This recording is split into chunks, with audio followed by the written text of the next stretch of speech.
De costas para a plateia. De Costas para a Plateia é o podcast das boas pessoas. Liderança, finanças, marketing, empreendedorismo, tecnologia. Temas complexos abordados de forma simples e descontraída. O episódio de hoje tem o apoio da To Be On. Consulting, Marketing, Analytics. Sabe mais em www.2b-on.com. Apoia-nos também em Laserprint. Sabe mais em www.laserprint.pt. E por último, temos o prazer de estar a gravar na Fábrica Coffee Roasters. Sabe mais sobre a marca em www.fabricacoffeeroasters.com.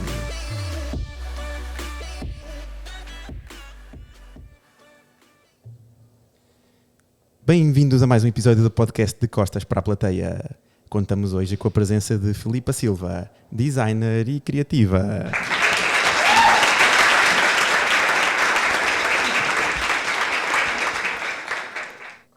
Filipa, muito bem-vinda aqui ao nosso podcast. É um gosto ter-te aqui connosco e eu gostava que começasses por te apresentar aqui aos nossos ouvintes. Olá.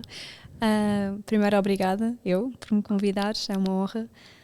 O meu nome é Filipa, eu hoje em dia trabalho como UX e UI designer. Para alguns, se calhar, não estão muito familiarizados com estes termos, mas UX é User Experience, UI é User Interface e eu trabalho com produtos digitais, por exemplo, websites, aplicações, basicamente tudo que se vê num screen. Também já tivemos uma das nossas ouvintes que era UX UI. Da BI for All, portanto espero que os nossos ouvintes estejam familiarizados com o tema, porque senão vão ser expulsos e excomungados, não podem mais ouvir aqui o nosso podcast. Filipa, fala-nos um bocadinho do teu percurso, como é que chegaste até aqui, o que é que fazes hoje, como é que foi o teu percurso? Sim, tem piada porque não foi de todo planeado, não era uma daquelas pessoas, olha, eu quero fazer isto, é esta a profissão que eu quero, é isto que eu quero ser. Eu sempre fui uma pessoa assim mais artística, já quando eu era mais pequenina, o meu pai trazia-me coisas, coisas para eu pintar, a minha mãe também comprava tudo e mais alguma coisa para eu criar, eu passava algum tempo sozinha também a criar e o que fosse. Portanto, eu sempre soube na altura aqui em Portugal, como nós temos que escolher uma área até bastante cedo, eu sempre soube que eu queria ir para artes. O que é um bocado estranho para algumas pessoas, porque eu acho que assim que tu dizes artes, coitada, o que é que ela vai fazer da vida? Sim, tem uma imagem assim um bocado precária, não Exato. é? Para ser simpático. Para ser simpático. Portanto, houve ali um bocadinho de stress por parte do meu pai, mais a minha mãe, não tanto, ela sempre confiou. Engraçado o teu pai, não é? Tentar apelar a essa parte criativa, mas depois acaba por ficar um bocadinho triste por seguir essa área. Ele sempre achou piada ao facto de eu ser uma pessoa muito criativa e ele se interessava-se, mas eu acho que ele sempre achou que isto era mais um hobby. E então quando eu disse, não, eu quero fazer mesmo isto da minha vida, seja isso o que for, eu quero sempre poder usar a minha criatividade e usar isso no meu dia-a-dia, eu acho que foi aí que as coisas se tornaram, se calhar não devia ter apoiado tanto.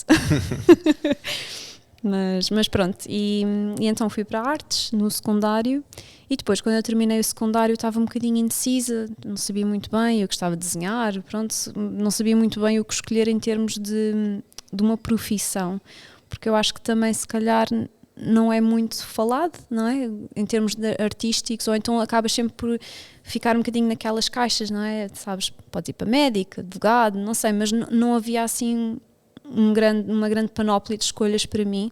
E então quando eu andei à procura encontrei o curso de design, que era assim um design geral, e eu sempre fui muito para estas coisas gerais, porque eu não tinha bem aquela, é isto que eu quero. Ainda não sabias para onde é que havias apontado? Ainda não sabia. E então eu fui para a Faculdade de Arquitetura tirar design, e depois a partir daí fiz o Erasmus em Itália, e lá tu tinhas que escolher se querias product design, e na altura o product era mais físico, não é? Assim, mesas, cadeiras, ou se querias visual, era graphic design. E eu acabei por ir para a parte gráfica e gostei imenso. E então foi um bocadinho, ok, estou a gostar disto, falei lá com um professor em Itália e disse-lhe que queria continuar um bocado mais dentro deste estudo, porque na realidade eu só tive 6 meses daquilo, e ele disse, então devias ir para Londres. E eu, para Londres? Sim, para Londres. Eu, então está bem, vou para Londres. E foi literalmente este o pensamento. Ainda bem que ele não te mandou para a Mongólia. Imagina, porque eu tinha ido. Eu nem pensei duas vezes. Foi, então tá bem, vou para Londres. Comecei à procura de cursos lá e encontrei lá um mestrado em Graphic Design. Candidatei-me, entrei e fui fazer esse curso em Londres durante um ano e amei, adorei. Eu acho que a forma de ensinar em Inglaterra, ou pelo menos nesta universidade onde eu estive, foi muito diferente da que eu experienciei aqui. Era uma coisa muito mais open, era uma coisa que dava muito tempo, havia muitas facilities, portanto tu tinhas workshops dentro da universidade. Eu experimentei montes de coisas, tipo print screening, letterpress, montes de coisas que eu aqui nunca tive a oportunidade. Vários estímulos diferentes, não é? Sim, e as pessoas estavam sempre, eu vinha com uma ideia e as pessoas diziam, se calhar podes fazer assim, podes fazer não sei o quê, portanto acho que era um espírito muito mais colaborativo, enquanto que aqui em Portugal eu não senti isso, e pode ter sido a universidade do curso para onde eu fui, mas eu senti lá que isso era muito mais prominent, pronto, existia muito mais. E como é que definirias criatividade? Esta conversa vai estar toda à volta dessa palavra, não é? Dessa criatividade. Como é que definirias? Pronto, para mim, criatividade é uma aptidão. É provavelmente uma das aptidões, na minha opinião, mais importantes que nós temos para desenvolver ao longo da vida, porque pode-se aplicar a praticamente tudo o que nós fazemos. Não tem que ser só em termos de trabalho, mas mesmo no dia-a-dia. E eu acho que é uma forma de resolver problemas. É uma ferramenta importantíssima para resolver problemas, na minha opinião. É porque, por norma, é uma coisa que eu também tento com os meus alunos e abordo este tema. As pessoas olham para a criatividade e associam à parte da pintura, não é? E à parte das artes. Quando criatividade é muito mais do que isso. É precisamente isso, resolver problemas. E acho que cada vez mais, principalmente nos tempos que correm e com estes tempos mais sombrios, sermos criativos usando menos recursos, não é? E conseguindo chegar a soluções igualmente ótimas, acho que é incrível, não é? É, porque eu sinto que é isso. Eu acho que as pessoas pensam que para seres criativo precisas ter um artista. E um artista e uma pessoa criativa não tem que ser a mesma pessoa. Uma pessoa criativa pode ser... Eu faço a comparação. Tu podes ser uma pessoa criativa, quer tu estejas a preparar uma exibição no MoMA em Nova Iorque, quer tu estejas tipo no setor das finanças aqui em Portugal. Podes ser essa pessoa criativa. Sim, podemos ser em todas as áreas, a cozinhar, a pintar, a conduzir. Há pessoas bastante criativas a conduzir, principalmente cá em Lisboa estão de parabéns. O nível de criatividade está elevado, virtuosismo elevado. Exato. Agora fala-me, vamos aqui voltar aqui um bocadinho atrás, porque acabaste por não nos falar da experiência que tiveste no estrangeiro. Foste para Londres, mas também estiveste lá atrás do sol posto, não é? Lá na Austrália. Como é que foi a experiência lá? Na Austrália? Sim. Olha, foi ainda mais interessante, porque eu senti que na Austrália arranjar emprego não era difícil, arranjar trabalho não era difícil, e as pessoas estão sempre muito abertas, especialmente se vieste de fora, porque eu acho que as pessoas têm lá, porque eles são tão isolados, que eu acho que eles têm muito interesse quando vem alguém de fora para perceber como é que esta pessoa funciona, o que é que esta pessoa pensa, e é tudo very exciting. E então, na realidade, eu quando fui para lá, também fui sem trabalho, sem nada, fui um bocado na aventura, e eu comecei a trabalhar com um amigo a partir da mesa de cozinha dele, porque ele estava a iniciar um projeto que era uma companhia de eletricidade e ele não tinha nada, ele tinha um logo, não tinha um website, não tinha absolutamente nada, e eu disse, olha, eu sou graphic designer, e ele, ok, tipo, that's enough para mim, tipo, eu preciso de ajuda, seja o que ela for. E então houve muita confiança e houve muito um aprender por mim também, porque esta coisa do UX e UI eu não estudei para isto, eu não tive uma formação profissional, foi mais, eu tinha obviamente bases, não é? De visual design, mas foi mais tipo, ok, agora vou ter que aprender, porque agora isto existe e agora as pessoas estão a fazer isto, e o que é isto? E foi muito andar à procura na internet, falar com outras pessoas, pessoas que estavam em Londres também, e então foi um bocadinho, pronto, tentar descobrir o que é esta área e como é que eu posso ajudar esta pessoa. É interessante porque a Sónia foi exatamente esse processo também, sim. Eu acho que... É capaz de estar bastante ligado a essa área, não é? A própria curiosidade que tem, exato, acaba por apelar à parte criativa, não é? Porque quando eu escolhi um curso, isto não existia. Eu não me lembro de ver em lado nenhum UX UI. Não vi. Portanto, eu acho que também é uma profissão nova e Muito por isso é recente. que muitas pessoas acabaram por cair. Aliás, até as pessoas com quem eu trabalho, quase ninguém tirou isto como um curso. As pessoas vieram muito pelo meu percurso, não é? Que é o graphic design, e depois acabaram por... Pronto, porque as pessoas também, as coisas estão a mover muito mais para uma era digital, não é? Do que uma era de printing. E então acho que é o natural flow. Muito bom. Agora fala-me, uma pessoa que trabalha, mas que tem também tantos projetos criativos à volta de ti própria, a parte da cozinha, ainda há bocado estávamos a falar nisso, também outros hobbies que tens. Fala-me um bocadinho como é que, qual é que é a importância desses projetos para ti, para te desenvolver também enquanto pessoa e enquanto profissional, se sentes que acaba também por te ajudar. Claro que sim. Pronto, é assim, eu acho que quando tu estás num ambiente de trabalho, as coisas mudam um bocadinho, porque tu tens um cliente, tens uma equipa, tens um briefing, tens muitas constraints, tens muitas coisas Está balizado, não é? As ideias estão balizadas. Um bocadinho, o que não é mau, porque às vezes era aquilo que estavas a dizer, que tens poucos recursos e como é que tu vais utilizar estes recursos, portanto eu acho isso interessante também. Mas de outra forma, se calhar tens uma outra pressão que é o agradar. Tu tens que agradar a um cliente, aquilo tem que vender, pronto, tens um bocado essa pressão. Enquanto que trabalhares em projetos próprios, tu não tens essa pressão.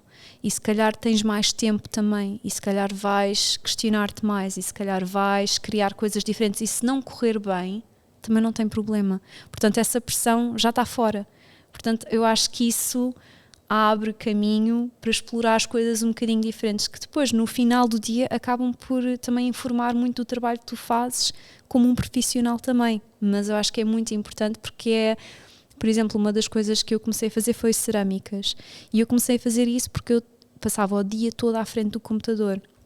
Mas se eu me lembrar, não é? Como eu estava a dizer, como é que isto tudo começou quando eu era mais pequenina, era tudo fora, não é? Era tudo muito mais com as mãos. E então eu sentia essa falta e eu sentia, ok, eu quero continuar a dar continuidade a esse tipo de criatividade que eu também tinha, que era uma criatividade um bocadinho mais manual. Mas eu ainda assim sinto que as duas coisas informam muito uma à outra. E como é que tu sentes que aplicas a criatividade aos teus projetos? Eu acho que um projeto chega... e a minha primeira, eu faço muitas questões, logo, eu tenho tipo 1000 perguntas e eu escrevo tudo, e algumas perguntas eu consigo resolver ali com a equipa e outras eu não consigo, e eles dizem que também não sabem, e o cliente se calhar também não sabe. Portanto, eu acho que para mim começa tudo muito com uma pesquisa, é questionar e pesquisar e encontrar referências e encontrar coisas que me inspirem, e fazer tipo um género de um mood board, uma coleção de tudo isso. E depois, lá está, é esse questionar, é se calhar juntar diferentes peças de um puzzle, dizendo, olha, eu gosto disto aqui e acho que resulta, mas não gosto tanto daquilo, como é que eu posso ligar com o que está com o briefing, como é que eu posso ligar isto àquele outro, e é sempre um pensar. E eu acho que eu aplico a criatividade muito nesse sentido. Mas já tiveste vários clientes onde te apresentaram ou começaram com uma ideia e depois tu conseguiste transformar a ideia deles em algo teu? Sim. E eles compraram isso? Sim. Isso acontece muitas vezes, até porque há clientes que se calhar não questionaram tanto. E como também, lá está, porque aquilo é o projeto deles. Portanto, eles estão demasiado dentro. Aquilo já é funnel. Não conseguem ter a visão unicórnio, helicóptero, não é? Para conseguir ver de fora. Exato, e por isso quando nós entramos, nós temos uma visão muito mais... Há tantas vezes em que nós agora fizemos um projeto que era para uma Type Foundry, eles vendem typefaces. E eles criaram uma coisa que ainda não existia, que era um customizer. Tu compras uma fonte, uma tipografia, mas podes customizar tudo. Normalmente tu compras só um pack que já existe. E eles tinham este flow, e quando nós fomos a ver assim, mas olha, já pensaram nisto? Isto se calhar não faz muito sentido. E só aí, quando começámos a questionar, é que eles começaram a pensar, não, realmente têm toda a razão. E aquilo que eles tinham, nós transformámos para uma coisa que, na minha opinião, está muito melhor, e é um enhancement daquilo que eles tinham no início. Portanto, a ideia deles era boa, mas o facto de eles depois também trazerem outras visões e uma diversidade de pessoas à volta daquele projeto só tornou, amplificou. Bem, também por isso é que se contrata um serviço, não é? Se Claro. não fosse para melhorar, não se contratava. E como é que tem sido para ti voltar a Portugal, não é? Voltaste há pouco tempo, mas ainda assim continuar a trabalhar para uma empresa que está no estrangeiro? Para mim Quase que podes ser considerada uma nómada digital, não é? Embora tenhas as tuas raízes cá em Portugal. Para mim é o melhor dos dois mundos. porque assim, na realidade eu não trabalhei cá em Portugal antes, eu na realidade nunca trabalhei em Portugal ou para uma empresa portuguesa, portanto eu estou muito habituada a esta cultura mais do trabalho na Inglaterra e na Austrália, que é uma coisa assim mais open, mais fluida se calhar. Portanto, para mim tem sido ótimo, porque eu continuo também a trabalhar com outras pessoas de outros países, outras pessoas que também não vivem só em Londres, mas estou cá no cantinho também, não sei, tenho o melhor dos dois mundos, tenho as minhas pessoas aqui, mas também continuo a ter, não é? Sim, mas continuo a ter aquela os inputs do mundo. Sim. Isso é muito interessante. Esta aqui é uma pergunta quase um bocado mais estranha, que é a importância da criatividade no teu trabalho e na tua empresa. Achas que é o core business da tua empresa? Acho que é um dos, sim. E para ti? Para mim é super importante, porque eu preciso desse desafio constante. Eu, pelo menos daquilo que eu tenho reparado em todos os trabalhos que eu tive, eu preciso de ser desafiada. E um desafio para mim é pôr essa criatividade ao trabalho, que é algo que chega assim, eu não sei como é que eu hei de resolver isto. E então é esse aplicar da criatividade, e é assim que eu consigo resolver estes problemas. E do teu interrogatório, não é? Criatividade e do interrogatório, não podemos esquecer. Claro. E no dia-a-dia, como é que tem sido aplicar a criatividade para além da parte de resolver problemas? Como é que a criatividade influencia também as tuas relações e a tua família e os teus amigos? Tem também um fator importante? É também um fator importante? Claro. Eu quando pensei nisto, eu pensei, que outras vezes é que eu já usei criatividade e que eu vi o impacto disso? E eu lembro-me quando eu estava na Austrália, eu estava com uma menina que é a Ruby, assim mais pequenina, e houve uma altura em que eu estava a fazer um lanche e ela estava a olhar e a atitude dela era sempre, não gosto. Ela nunca provou nada ou não provava, não gosto. Então eu estava a fazer uma maçã com peanut butter. Pronto, era tipo um snack. Então o que é que eu fiz? Eu cortei aquilo assim em quartos e depois comecei a cortar como se fosse tipo pétalas, cada coisinha. E depois fiz assim e fiz tipo um desenho com aquilo e depois pus a peanut butter por cima, então aquilo parecia tipo uma flor. E ela no início assim, eu não gosto disso. Mas depois começou a olhar, porque já tinha a flor, já é diferente. Assim, já não era só a maçã, não é? Agora já é mais interessante. E depois ainda lá provou, mas ainda ficou aquela de, não sei. Mas pronto, é aquele quebrar, se calhar o delivery daquele prato foi totalmente diferente, porque estava assim um bocadinho mais, não sei, estava entregue de uma forma diferente. E depois, aí uma semana a seguir, eu recebo uma mensagem da mãe dela a dizer, you won't believe it. This morning I woke up. Agora vou falar em inglês, assim, esta manhã eu acordei e nós não tínhamos pão, porque eles comiam tipo peanut butter torrada com peanut butter, com manteiga de amendoim. Ela não tínhamos pão e eu estava na cozinha assim, e eu disse assim em voz alta, olha, não temos pão hoje para a peanut butter. E vira-se a Ruby, Mom, it's fine, because we have apples. Muito bom. Comeram, bem, ao menos já não deixam as maçãs estragar lá nessa casa, exato, não é? Exato. E para ela também já é um momento criativo, porque ela foi inspirada, porque é uma coisa que é importante também, que é mostrar diferentes formas de fazer as coisas, só assim é que tu depois te vais lembrar num momento em que vais precisar daquilo assim, mas eu já vi alguma coisa que eu acho que pode ser aplicada aqui. Vou ter que fazer isso à Bianca, vou-lhe oferecer, vai ser agora, amanhã não sei se tenho tempo, mas depois vou certamente experimentar essa dica. É interessante que agora estás a falar nisso, eu estou a pensar que a maior parte das coisas que nos vão tirando da nossa própria rotina e que nos vão marcando de alguma forma são de facto coisas criativas e fora da box, não é? E no dia-a-dia, mesmo os espaços que nós visitamos, a forma como estão distribuídos ou como estão montados de forma criativa ou não, acaba também por nos chamar a nossa atenção e acabamos se calhar por frequentá-los com maior ou menor frequência, não é? Sim. Como é que nós podemos aprender e melhorar a nossa criatividade? Eu acho que uma forma de melhorar é sempre ter um bocado de consciência. Se calhar é um bocado não aceitar só sim, questionar as coisas. E ir à procura também, porque, por exemplo, às vezes nós passamos um dia e um dia é tão corrido e nós não somos capazes de observar o que está mesmo ali em frente e também dar valor a coisas que são muito simples. Por exemplo, uma coisa que agora aqui já é diferente, mas nós estamos aqui no Coffee Roasters. Há uma diferença entre tu receberes um café que foi assim tirado e está tipo whatever, ou recebes um café que se calhar teve aquele desenho, ou se calhar lá na Austrália eles punham tipo um quadradinho mínimo de brownie, tipo numa colher, mas aquilo eu lembro-me, assim, era aquele que toque engraçado. diferenciado, não é? Exato, e é se calhar ver a criatividade nessas coisas mais pequeninas e também tentar procurar, por exemplo, aquela coisa que eu estava a dizer, eu faço sempre research, eu estou sempre à procura de inspiração e eu guardo a inspiração, porque há uma coisa que eu vejo e digo, que giro, isto é mesmo brutal, e se calhar não estou a ver como é que eu vou poder aplicar. Sim, se calhar não isso aplicas no naquele dia. momento, mas aplicas Mais tarde, e é sempre bom também termos essas ideias de coisas que nós experimentámos e que funcionaram, e depois tu tens essa ideia e experimentaste e funcionou, e agora se calhar vais tentar, então e se eu experimentasse agora fazer mais isto? Então e se eu experimentasse, lá está, é aquele espírito curioso, mais o tentar sempre estar bastante atento para ver aquilo que está à nossa volta, porque há muita criatividade sempre à volta. interessante, não é? Porque eu não te fiz uma flor aí no café, mas Pois aprendi não. a funcionar com 3 máquinas diferentes. Exato. Muito bom, isto é também criatividade. Claro. Espero que não tenha queimado nada.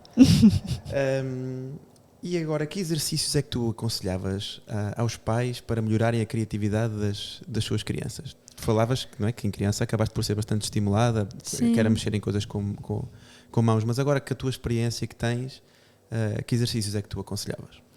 Eu acho que, por exemplo, a minha mãe é professora e se calhar é por isso que ela também ela passava muito tempo comigo e a experimentar coisas e tudo mais. E eu acho que primeiro incentivar esse espírito, não é bem crítico, mas esse espírito de curiosidade nas crianças que elas têm, mas nós às vezes até inconscientemente matamos um bocadinho. Eu agora lembrei-me de uma que é inacreditável, que eu nunca tinha pensado nisso. Fui com a Bianca ao parque e entretanto ela foi para o escorrega e desceu o escorrega normal e desceu e depois começou a subir o escorrega ao contrário, mas ela é muito pequena e o meu primeiro impacto foi, filha, não é assim que se faz. Pois. Mas depois comecei a pensar assim, mas espera aí, eu vou deixá-la dentro da caixa ou vou deixá-la que ela comece logo desde pequena a ir mais além fora da caixa? E então incentivei-a também a fazer aquilo e ela ficou tão contente de conseguir. Sim. E eu acho que isso é muito importante, nós tentarmos que desde pequenos logo que as crianças não fiquem dentro da caixa, não é? Porque senão vão passar a vida toda dentro da caixa. Exato, e é isso mesmo, é essa do não é assim que se faz. Se calhar é até dizer de uma forma diferente assim, então mas porquê é que estás a fazer assim, em vez de estares a fazer, por exemplo, assim? E que começa a criar aquela curiosidade, então mas porquê? De um lado ou do outro. E porque eu acho que também na escola, pelo menos esta foi a minha experiência, eu acho que nós ensinamos às crianças que tem que estar certo. Há o certo e há o errado. E isso é uma forma de matar a criatividade. E depois tu tens medo de errar. E nós próprios também estamos bastante formatados, também, não é? Também. A sociedade acaba por nos formatar e nós próprios acabamos por olhar para nós e estamos ali a seguir aquela linha e sem questionar absolutamente nada, não é? Sim. E presos nas nossas rotinas. Exato. Nós temos muito medo de errar e isso é provavelmente das piores coisas se tu quiseres ser criativo, porque tu vais errar. Estou a dizer isto com aspas, não é? Porque não é um erro, mas é uma tentativa e erro, e tem que ser assim. E às vezes nós matamos isso um bocadinho com crianças, não se faz assim. E às vezes é um bocadinho, claro que há coisas de segurança e que precisas de ensinar, mas noutras vezes, se calhar juntaram, por exemplo, a pintar, a relva é verde, e a criança foi lá e pintou a relva de cor-de-rosa. Está tudo bem. E até podia se calhar incentivar assim, relva cor-de-rosa, então e agora se puséssemos umas pintas, então e agora se tentássemos isto? Mas não depois aparece em casa com o cabelo cor-de-rosa, não façam isso, não deixem estar a relva verde, o cabelo cor, assim, está cor-de-rosa, por favor. Sim. Não, brincadeira. Sim, mas eu acho que é isso, se calhar passar mais tempo, se calhar dar encorajar? É assim encorajar, sim. Encorajar sim, este é um disclaimer, não é? Aqui para o podcast podemos fazer meio inglês, meio português. Para mim tem que ser. Eu vou ter que depois colocar por aqui umas legendas no vídeo. Já foram muitos anos fora de Portugal. Mas sim, tentar dar esse espaço para uma criança explorar e tentar coisas diferentes e até, por exemplo, imagina uma criança que está sempre a pintar com pincéis, vamos dizer. Se calhar dá-lhe um lápis de cor, se calhar dá-lhe um pastel, se calhar dá-lhe outros estímulos, outras coisas diferentes.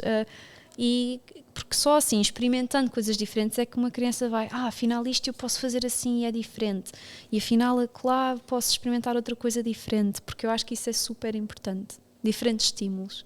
Isso é muito interessante. Estamos a chegar aqui ao final aqui da nossa conversa.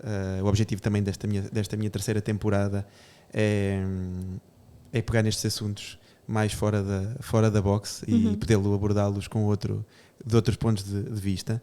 E, à semelhança das outras temporadas, tivemos o nosso momento de costas para a plateia, tivemos também um momento de cuspe na testa na temporada da maternidade, e nesta terceira temporada vamos ter aqui um momento fora da box. Já falámos tantas vezes nesse momento, que é basicamente aquele momento em que foste criativa numa situação completamente fora da box. Já tiveste algum desses momentos? Ou tens algum momento que gostasses de partilhar connosco, ou mais do que um? Eu acho que foi um bocadinho difícil pensar nisto, porque eu acho que às vezes eu até consigo ser essa pessoa, mas eu nem me apercebo que isso está a acontecer, porque já está um bocadinho tão intrínseco. Mas eu pensei para partilhar aqui, numa situação que eu fui um bocadinho apanhada de surpresa, porque eu já fiz algumas entrevistas, não é, de trabalho e tudo mais, e normalmente são sempre assim só conversas. E houve uma que foi a minha última entrevista que eu fiz na Austrália, o último emprego que eu tive na Austrália, que foi, eles entrevistaram-me e depois eles enviaram um e-mail a dizer, olha, queremos que voltasses porque queremos entrevistar-te outra vez. E eu assim, mas não sei o que é que eu posso dizer mais. A gravação ficou sem vídeo, né? Sobre mim. É o que vai acontecer aqui, se o nosso vídeo não estiver bom, vamos ter que gravar outra vez tudo de novo. E pronto, e depois eu cheguei lá e eles começaram a fazer questões muito práticas. Portanto, eu cheguei lá e eu tinha uma mesa com papéis, com canetas, com tudo e mais alguma coisa. Queimaste tudo? Queimaste tudo? Queimei tudo. Não, eu cheguei lá e disse, o que é isto? E foi mesmo uma prova, eles queriam ver em ação. Portanto, eles chegaram lá e depois deram-me um briefing e eles disseram, ok, então olha, eu quero que tu imagines que tu estás a trabalhar e que recebeste um briefing e que o briefing tem a ver com rescue animals, como é que se diz? Agora salvar animais? Salvar animais, mas é tipo nos canis. Okay. Então que tinha havido uma... Intervenção e resgate animal, não é? Exato, que tinha havido uma baixa gigante e que as pessoas já não estavam a adotar animais. E como é que eu resolveria este problema? E eu fiquei, ok. E deram-me um papel, e deram-me canetas e lápis, assim, ok, agora desenha. E eu tipo, está bem. Perdão. Eu não vou cortar isto no podcast. Não. E então, eu acho que me deram 8 minutos. Eu tive que criar assim uma ideia. Então a minha ideia era criar uma aplicação onde tu punhas, dizias, ok, eu sou a Filipa, eu vivo sozinha num apartamento, um T1, um T2, e eu estou à procura de um companheiro animal, tipo assim, assim, assim. E tinha os meus requisitos. E eu salvava isto. E tinhas montes de pessoas a fazer isso na aplicação. E depois da parte dos canis era, ok, vamos ver quais é que são os perfis aqui dos animais que nós temos que encaixam com estas pessoas. Era tipo um matching. Era um Tinder canino, basicamente. Era um Tinder para salvar animais no canil, basicamente.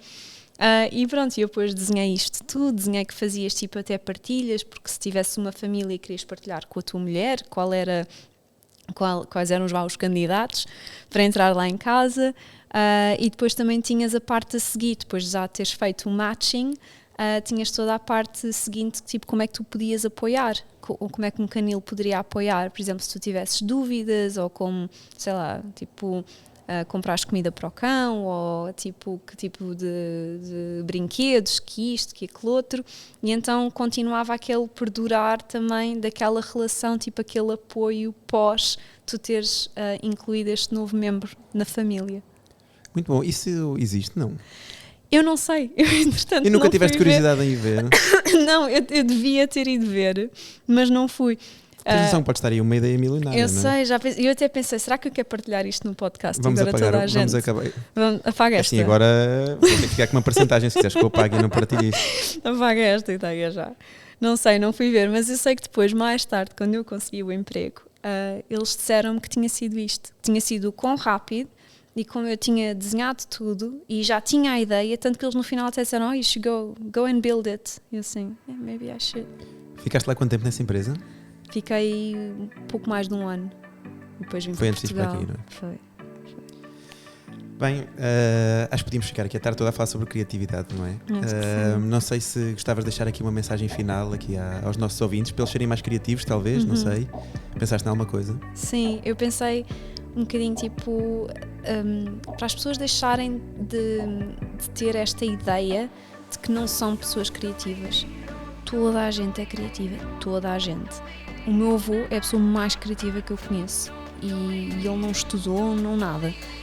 Todas as pessoas têm essa capacidade dentro delas e é só aquele lembrar, um exercício mental todos os dias de que eu sou criativo e eu consigo arranjar soluções criativas para quaisquer que sejam os meus problemas, quer eles sejam no trabalho ou no dia-a-dia, ou então podem nem ser problemas, sejam criativos só porque sim. Sei lá, podes ser uma pessoa a trabalhar num banco e ao final do dia vais tirar uma aula, tipo, aprendes a pintar.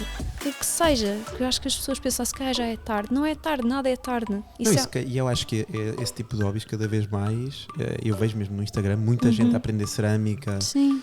Mesmo a minha própria esposa, a Jéssica, ela adora pintar e não tem nada... Sim.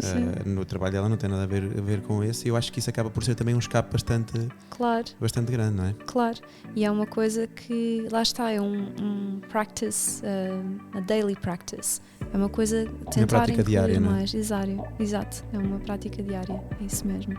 Filipa, muito obrigado aqui por este bocadinho aqui na nossa fábrica Coffee Roasters. É sempre um gosto gravar aqui, é sempre fantástico conversar com pessoas como tu aqui na fábrica. E entretanto aos nossos ouvintes deixo aqui uma última mensagem, que passem no nosso canal no Spotify e que deixem nos 5 estrelas, que é uma forma também de ajudar aqui que o podcast cresça. E entretanto, já sabes, partilha este episódio com todos os teus amigos, conhecidos.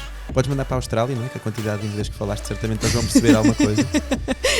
Eu já fiz isto de propósito, era mesmo para isso. Visionária, isso é uma forma muito criativa de ajudar aqui o podcast. Estás de parabéns.